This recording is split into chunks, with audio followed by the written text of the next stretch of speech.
Hello friends, स्वागत है आपका हमारे चैनल पर। क्लास है इंजीनियरिंग की और आज हम पढ़ने वाले हैं बैरियर्स ऑफ एंटरप्रेन्योरशिप के बारे में।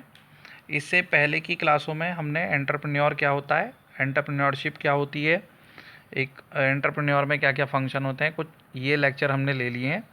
आगे की क्लास में अब हम एंटरप्रेन्योरशिप के बैरियर्स के बारे में पढ़ेंगे।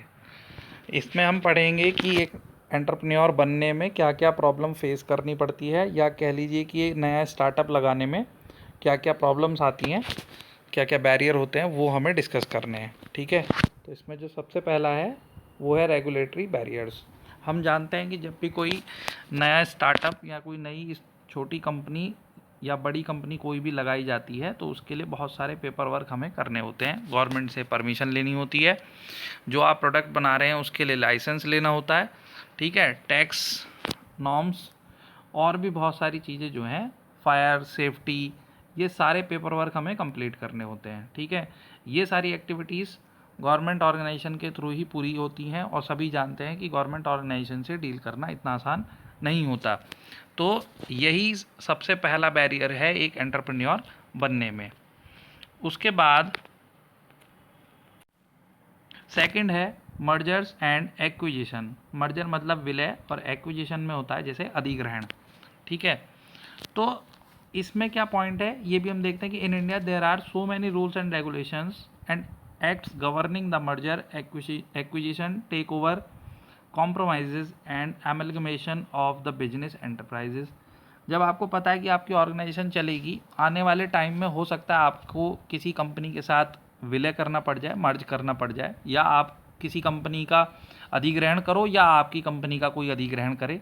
ठीक है, तो ऐसे जो एक्टिविटीज़ हैं ये बिजनेस में होती ज़रूर हैं और इन एक्टिविटीज़ के लिए भी बहुत सारे नॉर्म्स फॉलो होते हैं। ठीक है, but these mainly concentrate in the big enterprises, in small scale industries there are practically not much effective.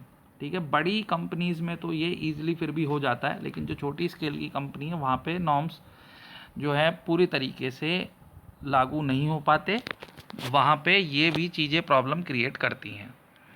ठीक है, तो एक ये बैरियर हो गया। उसके बाद है कॉम्पिटिटिव पॉलिसी। ये आप जानते हैं कि जब आप कोई नया प्रोडक्ट लेके मार्केट में आ रहे हैं तो जाहिर सी बात है मार्केट में पहले से ही उस तरीके के प्रोडक्ट ज़रूर मौजूद होंगे और वो प्रोडक्ट जिस कंपनी के होंगे वो नहीं चाहेंगे कि आप उनको लॉन्च करें या मार्केट में उनका कंपटीटर आए। ठीक है, तो वो आपके इस तरीके के क्या कहते हैं लॉन्च को रोकने की कोशिश करते हैं इनडायरेक्ट वे में, डायरेक्ट वे में नहीं। ठीक है, तो ये भी एक पॉइंट है जो हमें फेस करना पड़ता है, जो एक एंटरप्रेन्योर को फेस करना पड़ता है। ठीक है, most of the time dominating firms in the market spoil the game by using their financial power and large share in the market. तो इसमें होगा क्या कि जो छोटी कंपनी आ रही है मार्केट में नई, उसके पास एक अपना प्रोडक्ट है जो वो लॉन्च कर रही है, लेकिन अगर कोई मार्केट में बड़ी कंपनी पहले से है तो उसके पास फाइनेंशियल पावर ज़्यादा है, वो एडवर्टाइजमेंट में ज़्यादा पैसा खर्च कर सकते हैं। ठीक है, अपने ज़्यादा शेयर लगा सकते हैं, मार्केट में उनकी पहुंच पहले से ही बहुत ज़्यादा है। तो ऐसे में नए जो एंटरप्रेन्योर है उसको सरवाइव करने में दिक्कतें आती हैं।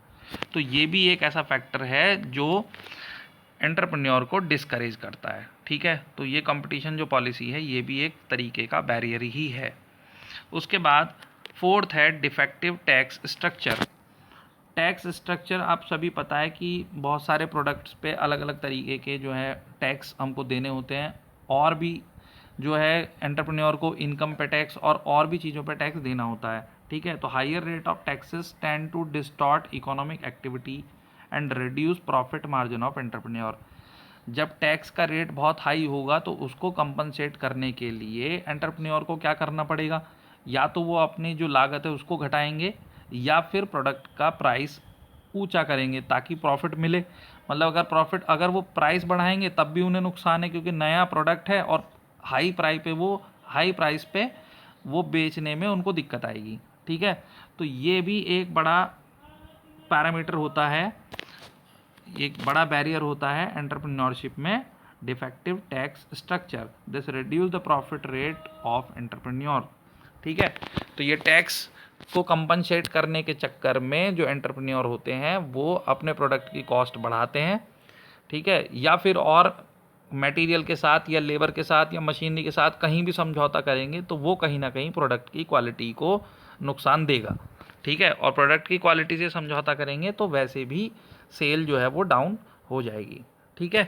तो ये हमने 4 मेन बैरियर डिस्कस करे, ठीक है। इसके अलावा भी कुछ बैरियर्स हैं जो डिटेल नहीं किए गए हैं, मतलब उनको सिर्फ पॉइंट आउट किया गया है।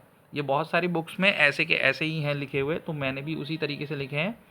जैसे लैक ऑफ वायबल कॉन्सेप्ट, एक कॉन्सेप्ट की जो है लैकनेस होती है, मार्केट नॉलेज की लैकनेस होती है, इसका मतलब समझ में आ रहा है। टेक्निकल स्किल, इनिशियल कैपिटल ये कम होता है, ठीक है। Lack of business know how, कि बिजनेस किस तरीके से करना है, कितना करना है। Lack of motivation, social stigma. Social stigma में क्या आएगा कि जो सोशल जो हमारे बने हुए हैं, सोशल स्टिग्मा में ये चीज़ है कि मतलब जब कोई नया काम शुरू हो रहा है तो एक एंटरप्रेन्योर के मन में ये भी रहता है कि अगर काम नहीं चला तो लोग क्या कहेंगे, मतलब वो सोसाइटी की जो उस तरीके की चिंता करता है, तो वो भी एक उनके ऊपर प्रेशर होता है, ठीक है। Time pressure, distraction, legal constant and regulation, involvement of high risk. तो ये जो है ये सारी जो है प्रॉब्लम्स ही हैं, ये सब बैरियर्स हैं एक एंटरप्रेन्योर की स्टार्टिंग में एक नया बिजनेस स्टार्ट करने में, ठीक है। तो इस टॉपिक में हमें यही डिस्कस करना था कि क्वेश्चन जो है अकेला बैरियर इन एंटरप्रेन्योरशिप तो आएगा नहीं, क्वेश्चन लिंक होके ही आता है कि एंटरप्रेन्योरशिप से आप क्या समझते हैं और इनके डिफरेंट बैरियर बताइए। तो अगर क्वेश्चन जैसे 10 नंबर में आ रहा है तो आप वहाँ से लिंक करके भी इसको लिख सकते हैं। 5 नंबर में आ रहा है तो सिर्फ जो है सिर्फ बैरियर आ सकते हैं, ठीक है। तो आज की क्लास में बस इतना ही है बच्चों, छोटी सी क्लास है, थ्योरी का टॉपिक है। उम्मीद करता हूँ आपको समझ में आया होगा। अगर समझ में आया हो तो बच्चों लाइक कर देना और अपने फ्रेंड के साथ शेयर कर लेना, और जिन्होंने अभी तक चैनल को सब्सक्राइब नहीं किया वो चैनल को सब्सक्राइब कर लें। मिलेंगे नेक्स्ट क्लास में नए टॉपिक के साथ, तब तक पढ़ते रहिए, खुश रहिए।